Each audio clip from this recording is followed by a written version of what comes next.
The sun hung low over the distant mountains as Hazel Langley clutched her infant son to her chest, her heartbeat matching the frantic rhythm of the auctioneer's voice. She never imagined that at 20 years old, she would stand on a makeshift platform in Dillon, Montana, 1878, being sold to the highest bidder along with her 3-month-old baby boy. Next up, folks, a young woman and her infant son, strong worker, good with household duties. Starting bid is $50, the auctioneer called out, his voice carrying across the dusty town square. Hazel fought back tears, refusing to show weakness despite the crushing humiliation.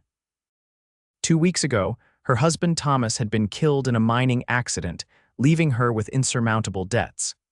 The bank had seized their small homestead, and now she and little Jacob were being auctioned off as indentured servants to pay the remaining debt. $50. Called a gruff voice from the crowd.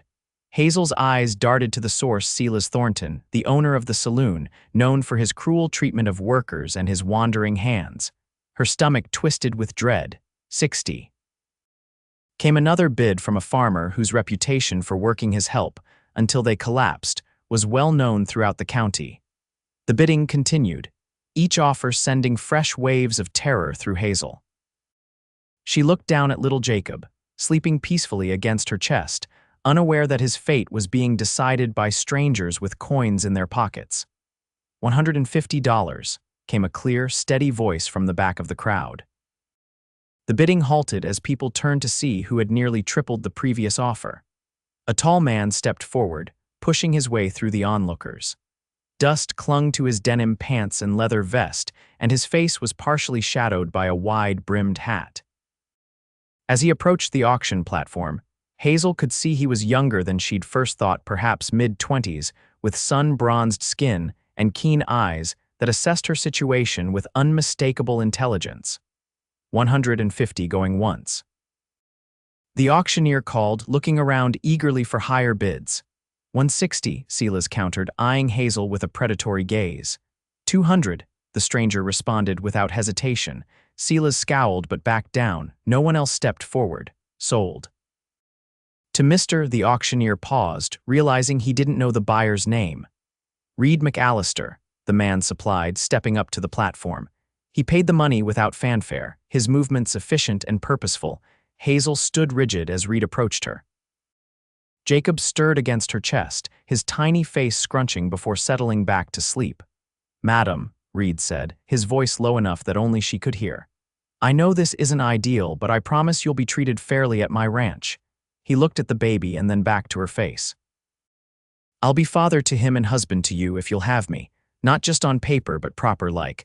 I won't touch you unless invited, and you'll both have a good home. Better then." He nodded towards Silas, who was still watching from the crowd.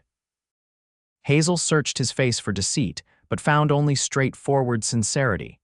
She had no choice but to go with him, yet something in his steady gaze gave her a flicker of hope that perhaps this wouldn't be the nightmare she'd feared. "Do I have time to collect my things?" she asked quietly.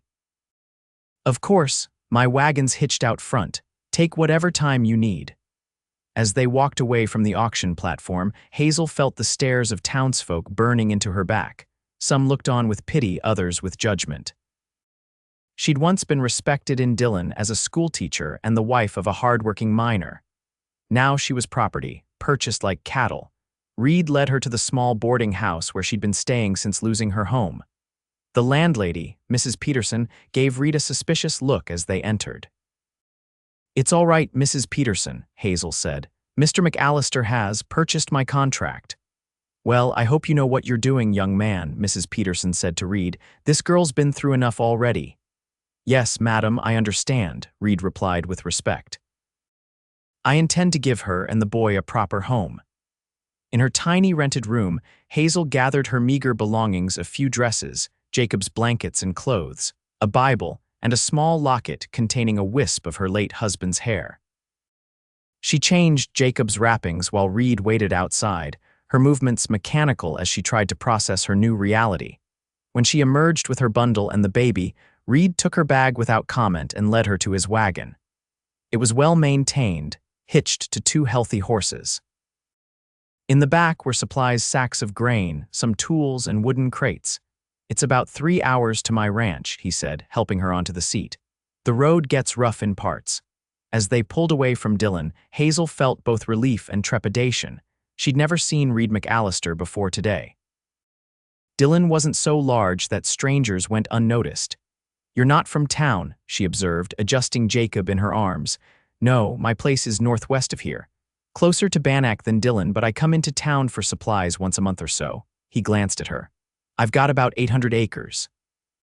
Cattle mostly, some horses. And you live alone." "There's Hank, my foreman, and 3 ranch hands, Toby, Miguel, and Charlie. Good men. They've got a bunkhouse. Main house is just me." Hazel stared at the road ahead, trying to understand. "Why would you buy us?" "A woman and a baby are more burden than help on a ranch."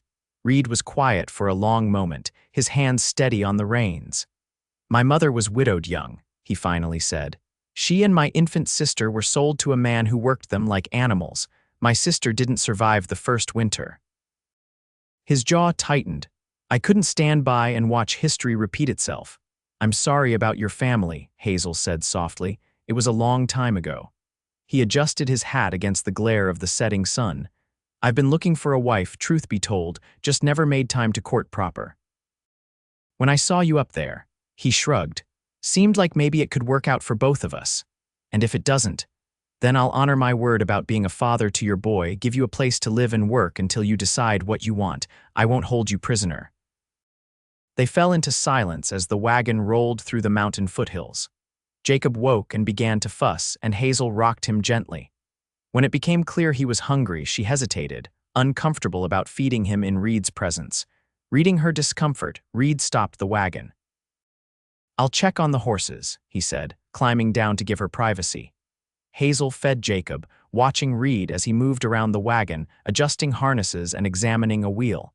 His consideration surprised her. Men like Silas Thornton would have leered or made crude comments. When Jacob was settled again, Reid returned without needing to be called. The journey continued, and as the landscape changed, becoming more rugged and wild, Hazel's anxiety grew. What kind of life awaited them at this stranger's ranch? Was his kindness genuine, or would it evaporate once they were isolated from town? As the sun dipped behind the mountains, Reid pointed ahead. "There it is, McAllister Ranch." A sprawling property came into view, a large main house built of solid timber, a substantial barn, corrals with horses, and cattle grazing in the distance. It was larger and more established than Hazel had expected. "It's impressive," she admitted. "Been in my family for 2 generations. My father built it, I expanded it." Pride colored his voice. "It's a good place to raise a family." As they approached, a weathered man in his 50s emerged from the barn. "That's Hank," Reid explained. "Been with us since my father's time." Hank raised a hand in greeting, then registered Hazel and the baby with surprise. "Boss, something you forgot to mention before you left." Reid brought the wagon to a stop. "Hank, this is Hazel Langley and her son Jacob. They'll be living here now." "Hazel, this is Hank Olson, best foreman in Montana Territory." Hank removed his hat, revealing a balding head. "Madam, little one." He looked to Reid with questioning eyes. "I'll explain later," Reid said quietly, then helped Hazel down from the wagon. "Let's get you settled inside. You must be exhausted." The main house was surprisingly well kept for a bachelor's residence. The furniture was sturdy and practical, but there were touches that spoke of comfort: braided rugs, curtains at the windows, a rocking chair near the hearth. "My mother's things," Reid explained, noticing her looking at a quilt draped over the sofa. "Couldn't bring myself to part with them." He showed her to a bedroom that clearly hadn't been used in some time. A large bed with a carved headboard dominated the space, along with a dresser and washstand. "This was my parents' room," he said. "Figured you and Jacob would be more comfortable here than in the smaller guest room. I've been using my old bedroom down the hall." "You're giving us your parents' room?" Hazel asked, surprised by the gesture. "It's been sitting empty long enough." He set her bag on a chair. "I'll bring up some hot water so you can wash up. Dinner won't be anything fancy, but there's stew simmering." Left alone, Hazel sat on the edge of the bed, Jacob asleep in her arms. The events of the day crashed over her, the humiliation of the auction. the relief of escaping Sela's Thornton, and the uncertainty of her new situation with this enigmatic rancher who claimed he wanted to be a husband to her and father to Jacob. True to his word, Reid returned with hot water and a clean towel. "Take your time," he said. "I'll be downstairs when you're ready." After washing away the dust and tears of the day, Hazel changed into her cleanest dress and tended to Jacob. She considered staying in the room, avoiding whatever awaited her downstairs, but hunger and the need to understand her new circumstances drove her forward.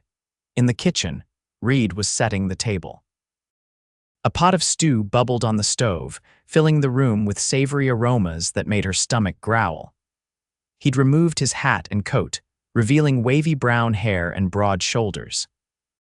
Without the shadow of his hat, his features were clearer, strong jawlines, straight nose, and eyes the color of a summer sky. He looked up as she entered. "Feel better?" "Yes, thank you." She shifted Jacob to her other arm. Reid nodded to a cradle in the corner of the room. "Found that in the attic. Might need a good cleaning, but it should work for the little one." Hazel approached the cradle, hand carved with care, though dusty from storage. "Was this yours?" "Mine and my sister's," he confirmed, his voice softening. "Emma didn't get to use it long." He cleared his throat. "Hope it's all right." "I can make a new one if you prefer." "No, this is fine," Hazel said, touched by the thoughtfulness. She gently laid Jacob in the cradle, and he continued sleeping peacefully. They ate dinner with an awkward formality, neither knowing quite how to behave in this unprecedented arrangement. Reid asked few questions, respecting her privacy, but offered information about the ranch and its operations. "Tomorrow I can show you around properly," he said as they finished eating. "No rush to start working. Take a few days to get settled." Hazel set down her spoon. "Mr. McAllister, Reid, please." "Reid," she corrected herself. "I need to understand exactly what you expect of me. You said husband and wife, but also that I wouldn't have to." His cheeks colored slightly. "I meant what I said. I'm offering marriage, real marriage, but at your pace. I won't demand anything of you. You'll have a room with a lock on the door until you decide otherwise." He met her eyes directly. "I'm not looking for a servant, Hazel. I'm looking for a partner. Someone to share this place with, to help make it a home again. And Jacob, he'll want for nothing I can provide. I'll treat him as my own son." Hazel studied him, looking for signs of deception. "Why? You don't know me. You don't know if I'm lazy or cruel or dishonest."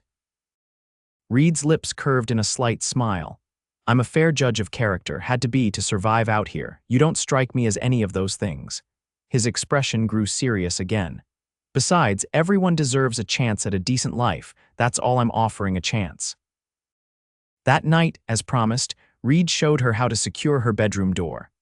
Hazel lay awake for hours, listening to Jacob's soft breathing from the cradle beside her bed, trying to reconcile the day's events with her new reality. Her thoughts drifted to Thomas, her late husband.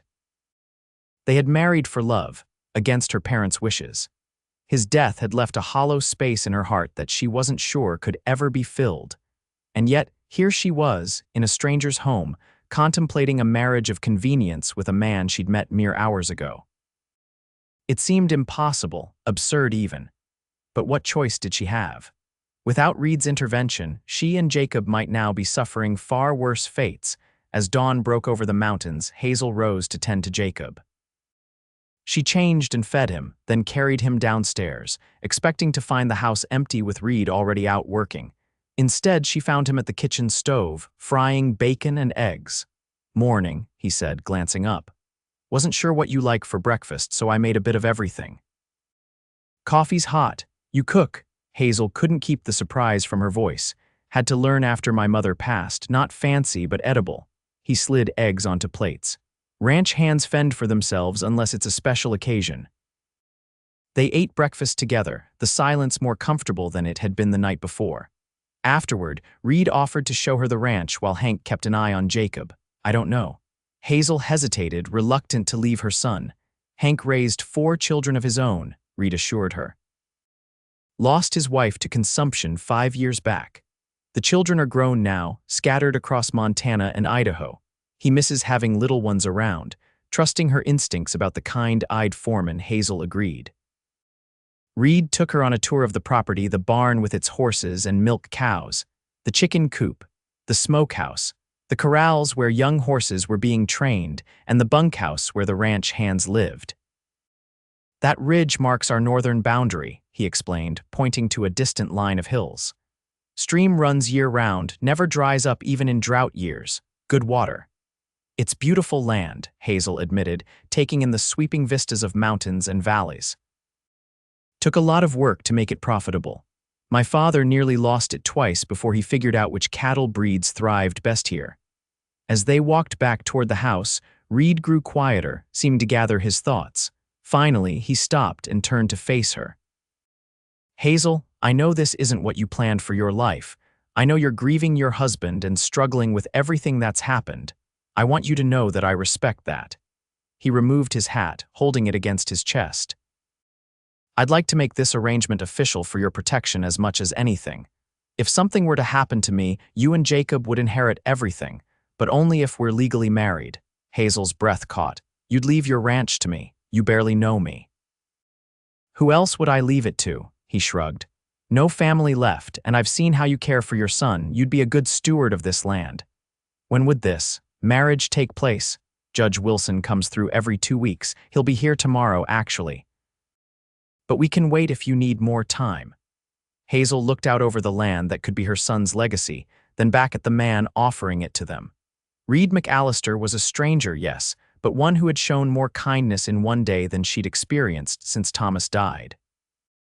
"Tomorrow," she said, surprising herself with the firmness in her voice. "If this is to be our home, best to make it proper." Relief flickered across Reid's face. "I'll send word to the judge. It won't be much of a ceremony. That's all right. I've had the white dress and church bells before." Her voice caught on the memory of her wedding to Thomas. Reid nodded, understanding. "One more thing. I had Hank bring this from town last month. Was planning to give it to the first of my hands who got hitched, but..."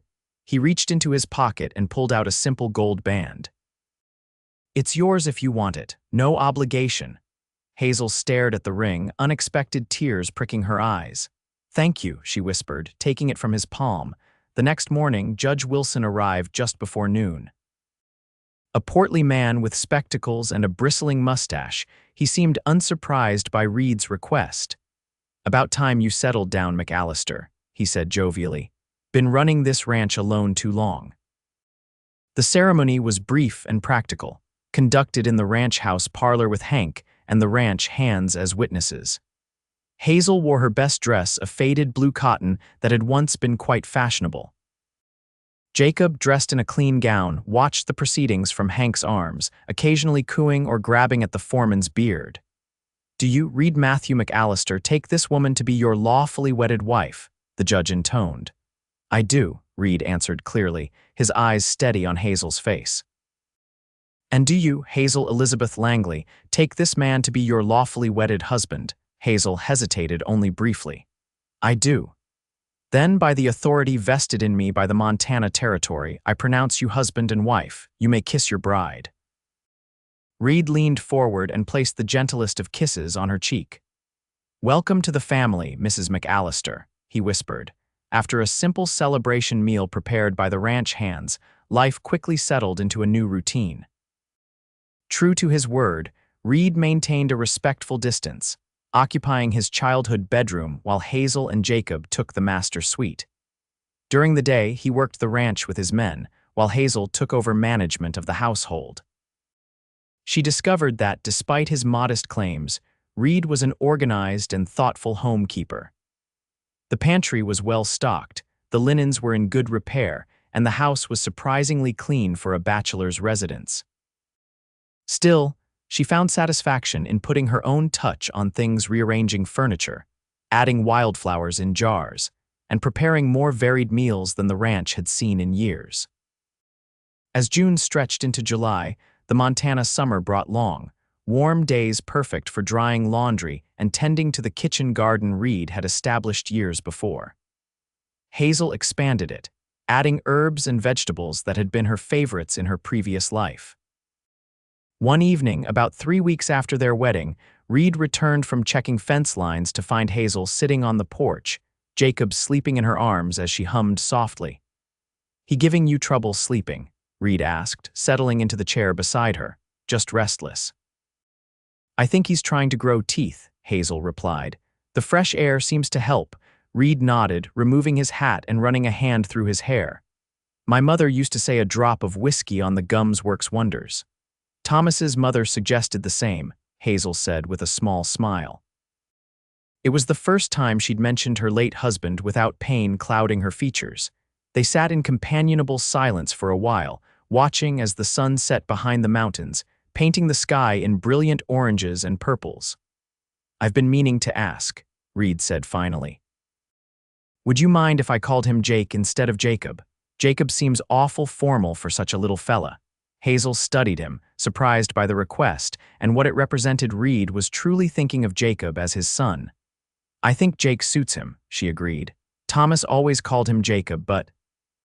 I like Jake, Reid smiled, a genuine expression that transformed his usually serious face. Jake McAllister has a good sound to it. It does, Hazel agreed, feeling a strange flutter in her chest at the way Reid looked at her son with such affection. As July turned to August, the ranch grew busier with preparations for the fall cattle drive. Reid spent long days in the saddle, returning home exhausted, but always taking time to sit with Hazel and Jake in the evenings. He'd taken to reading aloud from one of his father's old books, tales of adventure and exploration, that seemed to soothe both Hazel and the baby.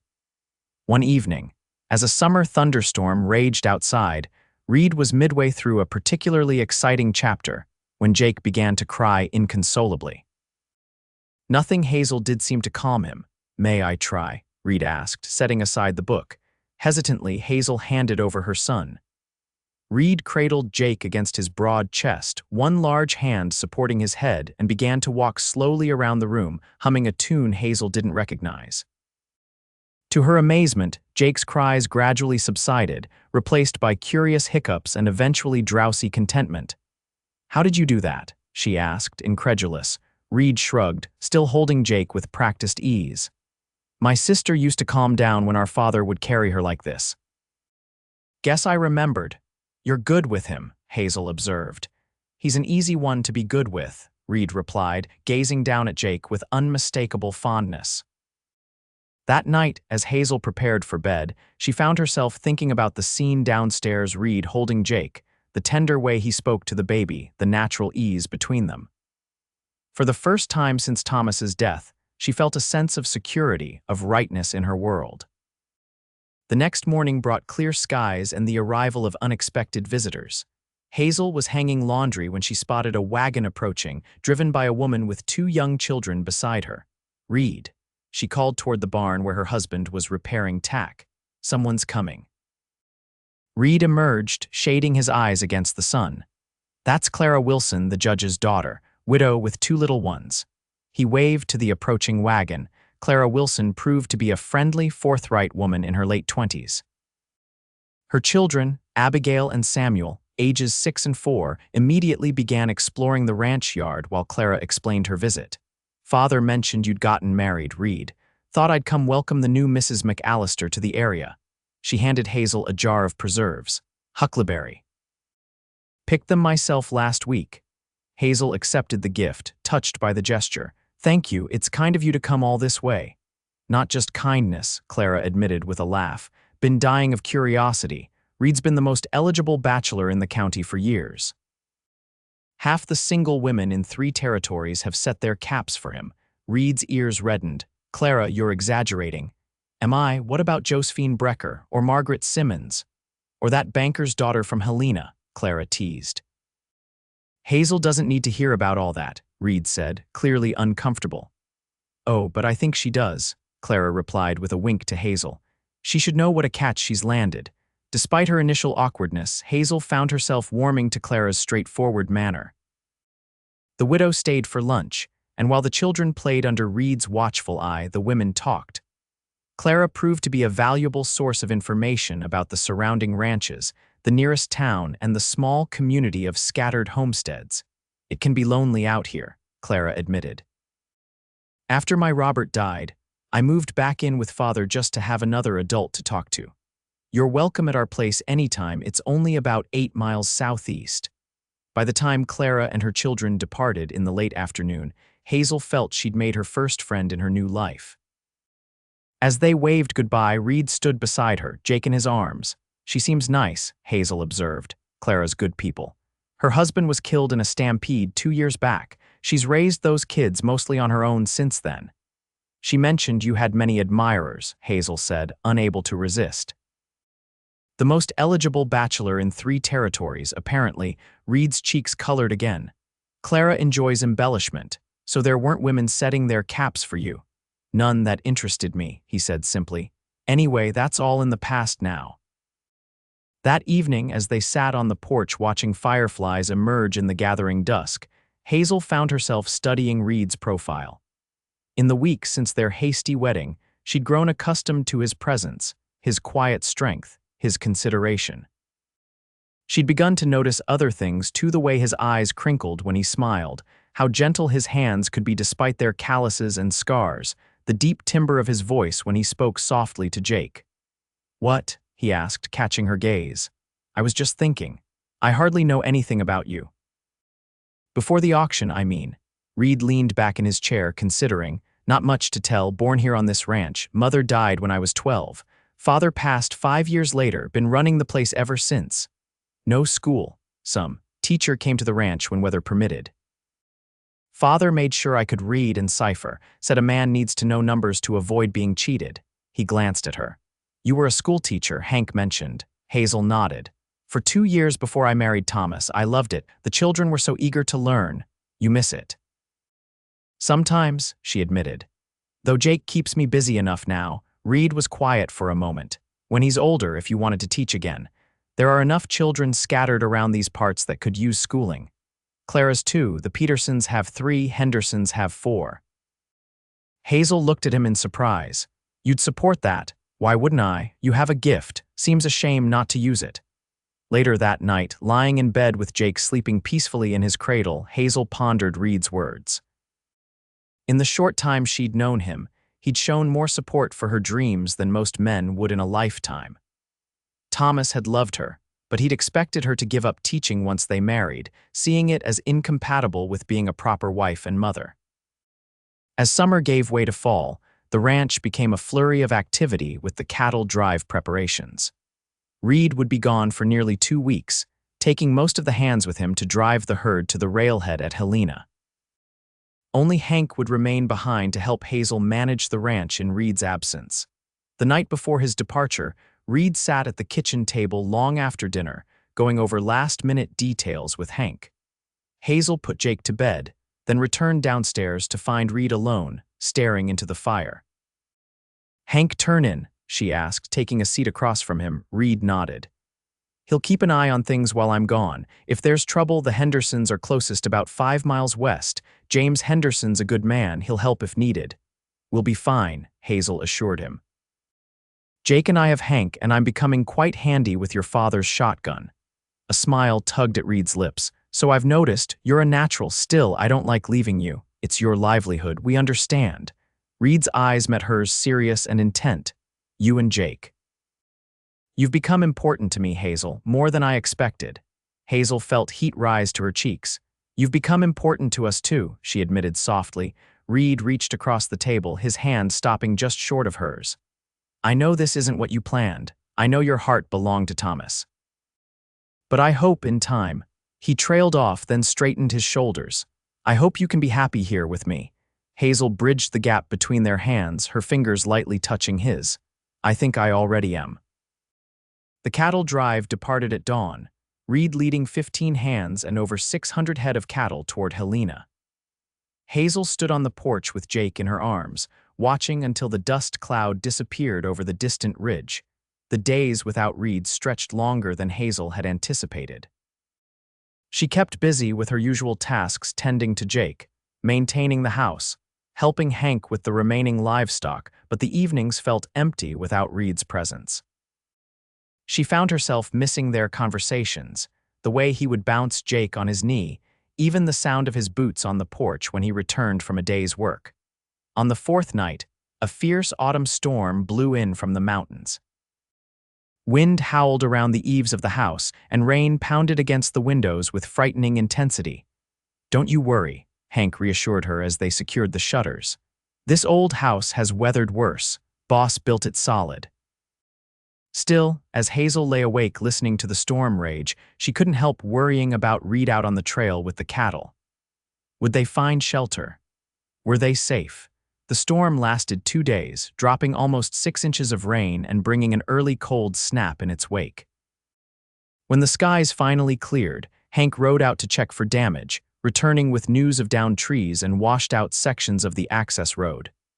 "Nothing we can't fix," he assured Hazel, "but anyone coming from town will have to take the long way around for a while." A week passed, then 10 days. Reid had estimated the drive would take 12 to 14 days depending on conditions, so Hazel tried not to worry as the 12th day came and went without word. On the 15th day, Hank rode to the Henderson ranch to see if they'd heard any news from Helena. He returned looking troubled. "Trail's bad all the way to the railhead," he reported. "Bridges washed out in 3 places. Henderson says nobody's come through from the east in over a week." Hazel's stomach knotted with fear. "Do you think they're in trouble?" Hank's weathered face softened. "Boss knows what he's doing, Mrs. McAllister. If the bridges are out, he'll find another way. Might just take longer than planned." That night, Hazel couldn't sleep. She paced the bedroom floor with Jake in her arms, fighting back tears of worry. The realization hit her with startling clarity. She wasn't just concerned for Reid as the provider of their security. She cared for him, deeply and personally. When had that happened? When had the arrangement of convenience transformed into genuine feelings? Was it the way he'd built a rocking chair for the porch so she could nurse Jake comfortably? Or how he always brought her wildflowers when he'd been out riding fence lines? Or perhaps it was simply his steady presence, his unwavering respect, his growing love for Jake. On the 18th day, Hazel was in the kitchen kneading bread dough when she heard the distant sound of hoofbeats. She wiped her hands on her apron and hurried to the door, heart pounding. Riders appeared on the ridge, 3 of them, moving at a steady pace toward the ranch house. As they drew closer, she recognized Reid's distinctive hat and broad shoulders. Relief flooded through her, so powerful she had to grip the doorframe for support. "Hank," she called to the foreman who was mending a saddle on the porch. Their back, Hank stood, shading his eyes against the sun. "Just 3 of them," he noted with concern. "Should be 16. Cold fear replaced Hazel's relief. Had there been an accident? Where were the other men? Reid dismounted before his horse had fully stopped, his movements stiff and weary. Hazel rushed down the steps, scanning him for injuries. "Reid, are you hurt? Where are the others?" He pulled her into a tight embrace, burying his face in her hair. "I'm all right," he murmured. "Just tired. The others are a day behind with the money and supplies. We got separated when the North Fork Bridge washed out." Hazel returned his embrace without hesitation, breathing in his familiar scent of leather and pine. "We were so worried. The storm caught us in the mountains," Reid confirmed, finally releasing her. "Lost about 50 head to a flash flood, but no men, thank God." Had to take a detour that added 5 days to the journey. That evening, after Reid had bathed and eaten a proper meal, he sat in the parlor holding Jake, who had grown noticeably in the weeks of his absence. "He's trying to roll over now," Hazel told him, watching the tender way Reid cradled her son. "And he laughs when I tickle his feet." Reid grinned as Jake grabbed his finger in a surprisingly strong grip. "Strong boy you're getting to be, Jake. Going to be riding horses before we know it." "Not too soon, I hope," Hazel said with a laugh. Reid looked up at her, his expression growing serious. "I missed you both, more than I expected to." "We missed you too," Hazel admitted. "The house feels empty without you." Something shifted in Reid's eyes, a spark of hope. "Hazel, I know we agreed to take things slowly, and I meant it, but these past weeks made me realize." He took a deep breath. "I'm falling in love with you, have been since the first week you were here. I don't expect you to feel the same, but I wanted you to know." Hazel's heart pounded in her chest. During Reid's absence, she'd come to recognize her own growing feelings, but hearing him voice his so plainly was overwhelming. "Reid, she hesitated, thoughts of Thomas flickering through her mind. Was it disloyal to feel this way about another man? Or was it possible to honor Thomas's memory while opening her heart to someone new? Reid shook his head gently. You don't need to say anything. I just wanted you to know where I stand. Nothing has to change until you're ready. But in that moment, looking at Reid with Jake in his arms, Hazel knew something had already changed. The arrangement that had begun as a practical solution to desperate circumstances had evolved into something neither of them had anticipated: a family, bound by growing affection rather than merely by circumstance. I think, she said carefully, that I might be falling in love with you too. The smile that spread across Reid's face was like sunrise breaking over the mountains, radiant and full of promise. That night, for the first time since their wedding, Hazel left her bedroom door unlocked. Reid knocked softly before entering, and they talked for hours, sitting side by side on the edge of the bed. He told her about the drive, the challenges they'd faced, the beauty they'd seen, the decisions he'd made to keep his men safe. She told him about Jake's developments and the changes she'd made to the garden. When exhaustion finally overtook him, Hazel suggested he stay rather than return to his room. They slept side by side, not touching except for their hands, fingers intertwined between them. In the weeks that followed, their relationship deepened. Reid began courting Hazel, properly bringing her gifts from town, taking her on picnics by the stream, reading poetry aloud in the evenings. Though they now shared the master bedroom, their physical relationship progressed slowly, with Reid honoring Hazel's need for time. As Christmas approached, the ranch house transformed under Hazel's direction. Evergreen boughs adorned the mantel, candles glowed in the windows, and the scents of gingerbread and cider filled the air. It would be Jake's first Christmas, and though he was too young to understand, Hazel wanted to establish traditions that would continue as he grew. On Christmas Eve, snow fell gently outside as the ranch hands gathered in the main house for a special dinner. Hazel had prepared a feast: roast beef, potatoes, winter vegetables from the root cellar, and 3 different pies. The men ate heartily, praising her cooking and presenting Jake with hand-carved wooden toys they'd made in secret during the long evenings in the bunkhouse. After the hands returned to their quarters, Reid brought out a small package wrapped in brown paper and tied with string. "Merry Christmas, Hazel," he said, looking uncharacteristically nervous. Inside was a delicate silver locket on a fine chain. When Hazel opened it, she found a tiny photograph of Jake on one side and Reid on the other. "Had it done in Helena during the cattle drive," he explained. "Photographer was set up right by the stockyards. Thought you might like to keep us close to your heart." Tears welled in Hazel's eyes. "It's perfect," she whispered, immediately putting it on. "I'm afraid my gift for you isn't nearly so fine." She handed him a package containing a knitted scarf in deep blue wool. "I've been working on it while you were out with the cattle. My stitches aren't as even as they should be." "It's beautiful," Reid said, wrapping it around his neck immediately. "Best gift I've had in years." That night, as snow continued to fall outside their window, Hazel and Reid's relationship crossed its final threshold. Their lovemaking was tender and unhurried, a natural progression of the trust and affection that had grown between them over the months. Afterward, Hazel lay in Reid's arms, her head resting on his chest, listening to the strong, steady beat of his heart. "I never expected this," she confessed. "When Thomas died, I thought my chance at happiness died with him." Reid's arms tightened around her.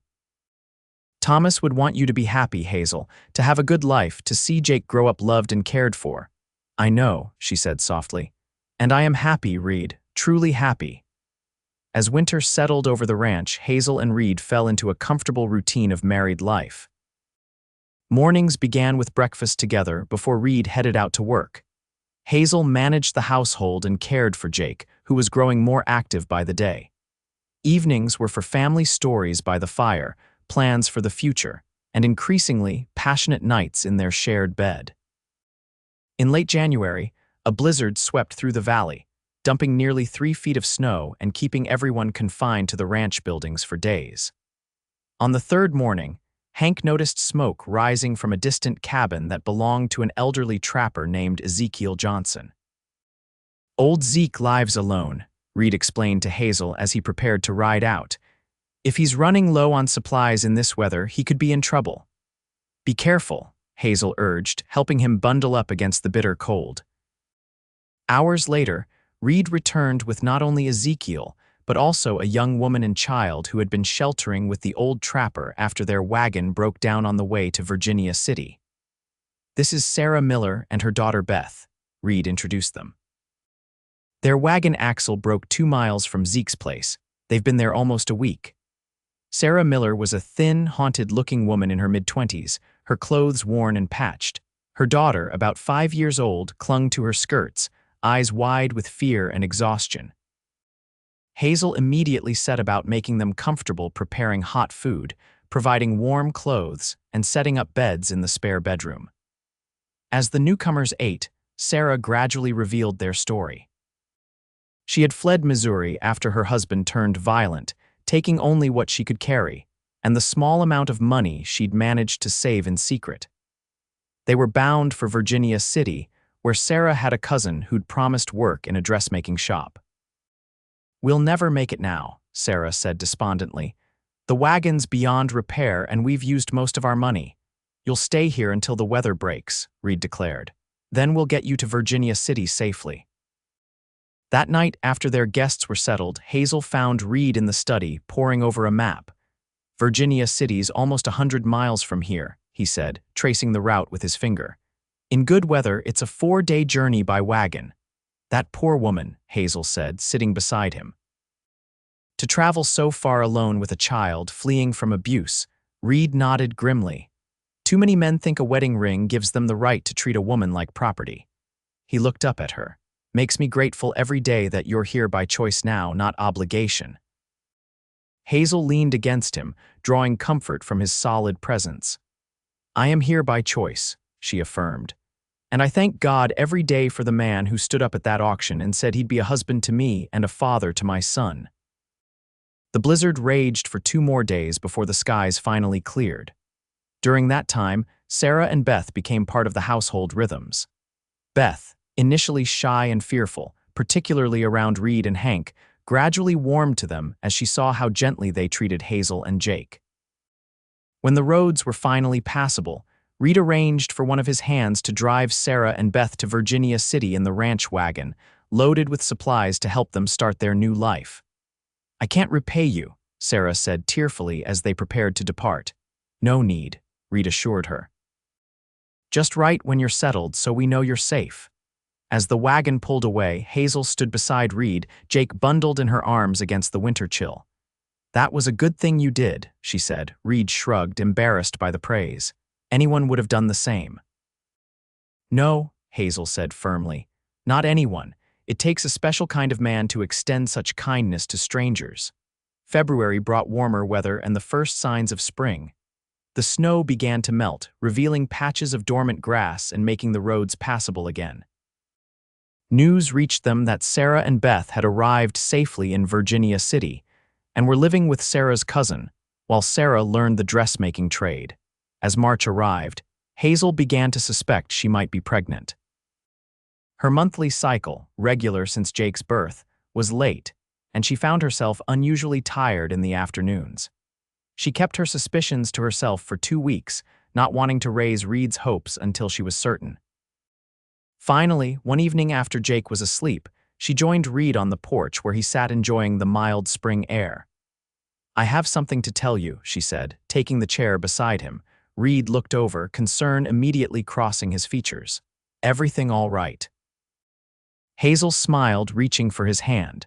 "More than all right. Reid, I believe I'm going to have a baby, our baby." For a moment, Reid sat perfectly still, his expression frozen in disbelief. Then a smile spread across his face, so wide and joyful it transformed him. "A baby, you're sure?" "As sure as I can be without a doctor's confirmation. I've been through it before, remember?" Reid pulled her into his lap, wrapping his arms around her. "A baby," he repeated, his voice thick with emotion. "Our child." His hand moved to rest gently on her still flat stomach, and Hazel covered it with her own. The tenderness of the moment brought tears to her eyes. "Jake will have a brother or sister," she said. "A true sibling." "He'll be a wonderful big brother," Reid affirmed. "And you, my love, will be even more magnificent as a mother to two. As spring progressed, Hazel's pregnancy was confirmed, and Reid became endearingly protective. He insisted she rest in the afternoons, hired a local girl to help with household chores, and even built a small playpen for Jake, so Hazel wouldn't have to chase after him as he became more mobile. When Jake took his first steps in early May, both Hazel and Reid were there to witness it. The boy tottered uncertainly between them, his chubby face alight with determination and pride. When he finally reached Reid's outstretched hands, Reid swung him up into the air with a whoop of joy. "That's my boy." He crowed, and Hazel noted with a full heart that neither of them qualified the statement with step or any other limitation. Jake was, in every way that mattered, their son. Summer arrived with long, golden days and the promise of new life. Hazel's belly grew, and Jake, now walking confidently and beginning to form words, would pat it gently, saying baby with solemn importance. In July, Clara Wilson visited with her children and brought news that a proper school was being established in the growing settlement near Judge Wilson's home. The community was seeking a teacher. "I thought of you immediately," Clara told Hazel. "It wouldn't start until next spring, and it's only 3 days a week. Might suit a mother with young ones." Reid, who was nearby mending a bridle, looked up. "You should consider it, Hazel. It's not far. You could take the children with you." Hazel was touched by his continued support of her teaching ambitions. "Let me get through this pregnancy first," she said with a laugh, rubbing her rounded belly. "But yes, I'd like to know more about it when the time comes."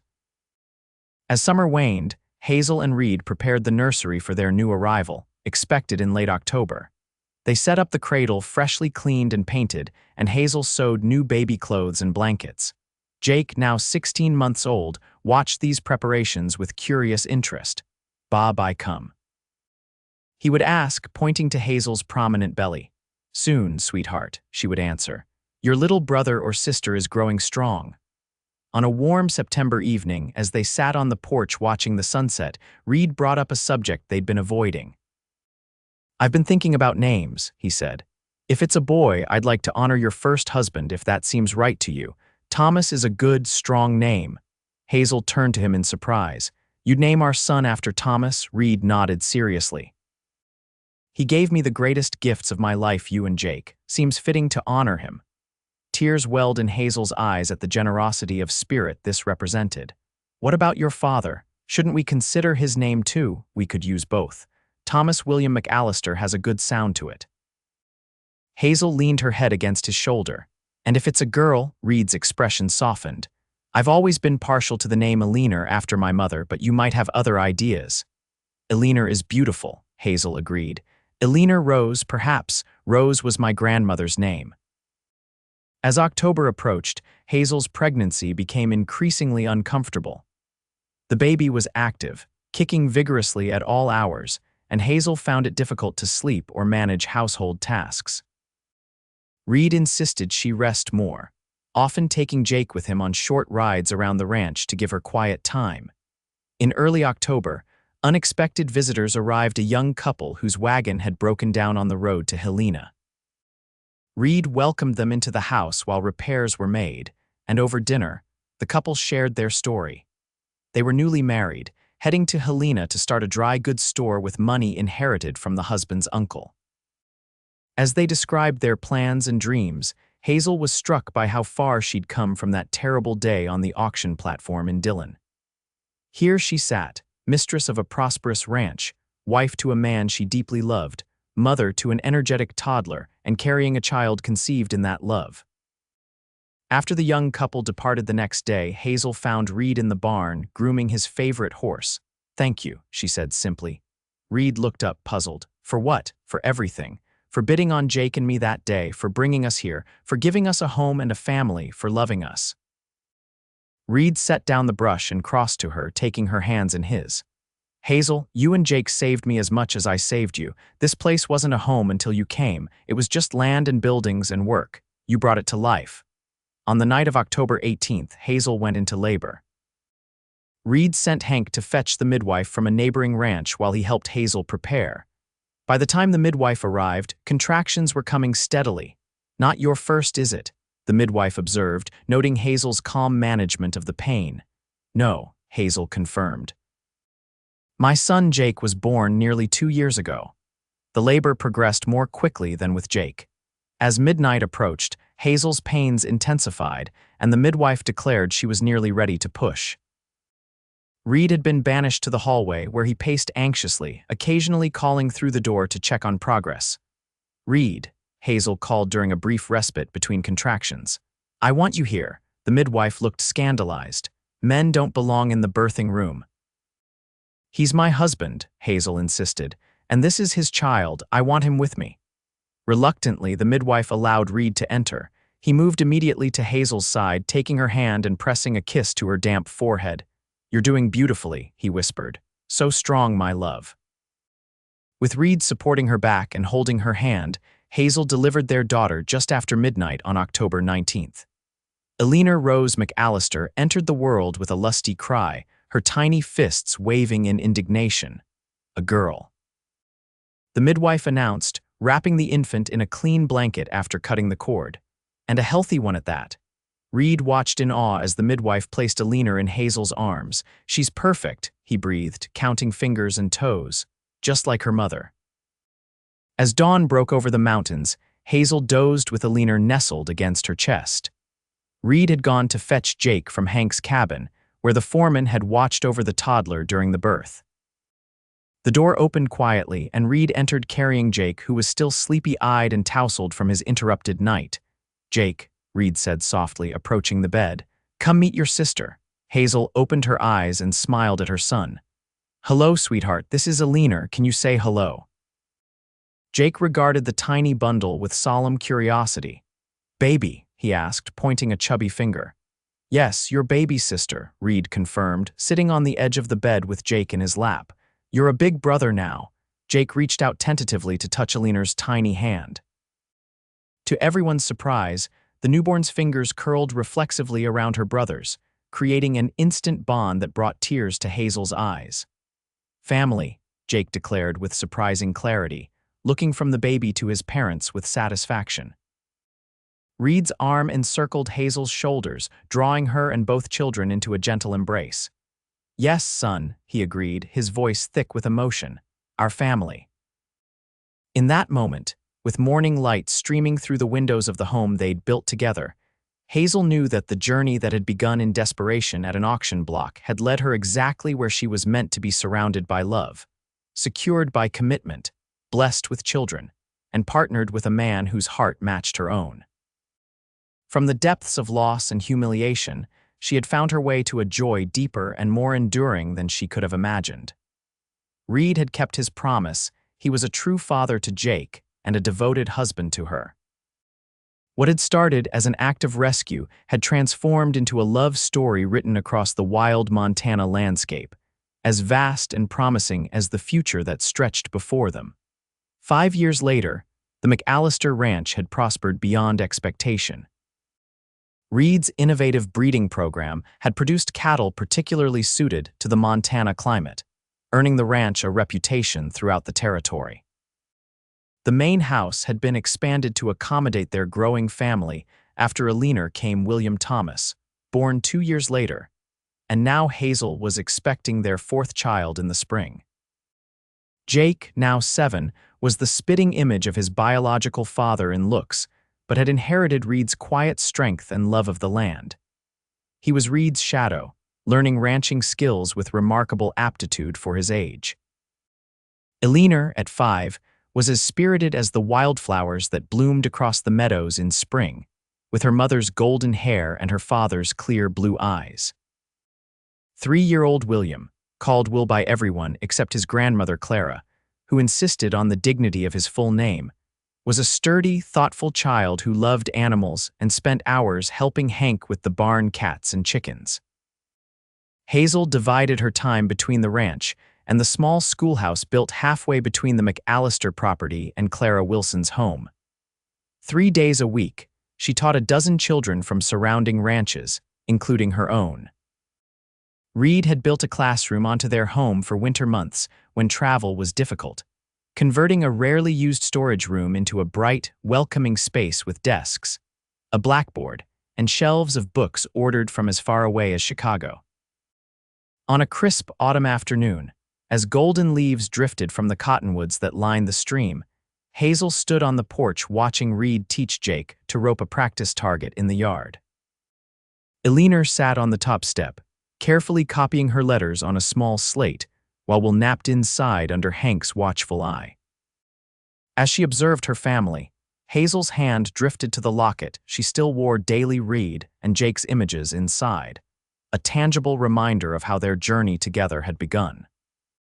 The simple gold wedding band on her finger caught the sunlight, and beside it now rested a second ring and anniversary gift from Reid, set with small diamonds that he claimed weren't half as bright as her eyes.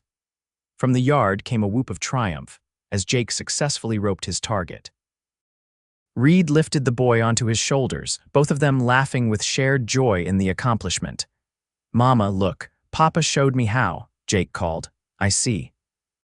Hazel called back, her heart full at hearing Jake call Reid Papa, a name that had come naturally to the boy as he grew, with no prompting from either adult. Later that evening, after the children were asleep, Hazel and Reid sat before the fire in the parlor, his arm around her shoulders, her head resting against him. "Do you ever think about that day in Dillon?" Reid asked quietly. "The auction?" Hazel nodded against his chest. "Sometimes. Less often now, it seems like another lifetime. I remember how scared you looked, how tightly you held Jake. His fingers traced patterns on her arm, and how beautiful you were even then." "I was terrified," Hazel admitted, "until you spoke to me on the platform, something in your eyes. I knew you weren't like Sela's or the others." Reid was silent for a moment. "I never told you this, but I wasn't planning to go to town that day. Had no reason to, but something, call it providence or just good fortune, made me decide to ride in for supplies we didn't really need." Hazel lifted her head to look at him. "Really?" he nodded. "I heard about the auction at the general store, couldn't stomach the idea of a woman and baby being sold like cattle, thought I'd just make sure whoever bought you was decent." His arms tightened around her. "Then I saw you holding Jake so fiercely, your chin up despite everything, and I knew I had to bring you home." "Home," Hazel repeated softly, savoring the word. "It really is home, isn't it? In every way that matters." "More than I ever dreamed it could be," Reid agreed. Outside, the first stars appeared in the darkening sky. Inside, the fire crackled warmly in the hearth, casting a golden glow over the room filled with evidence of their shared life. Jake's wooden horse on the sideboard, Eleanor's hair ribbon forgotten on a chair, Will's tiny boots by the door. On the mantel stood a photograph taken just last month, all 5 of them, with Hazel's pregnancy just beginning to show, Reid's hand resting protectively over hers. From that desperate day on the auction block in Dillon to this peaceful evening in their home, they had built something precious and enduring, a family forged not just by circumstance, but by choice, by commitment renewed each day, by love that had grown from the smallest seed of hope into something as vast and beautiful as the Montana sky above their ranch. As the baby stirred within her, Hazel whispered a silent prayer of gratitude for the man who had said, "I'll be father to him and husband to you," and had kept that promise beyond her wildest dreams.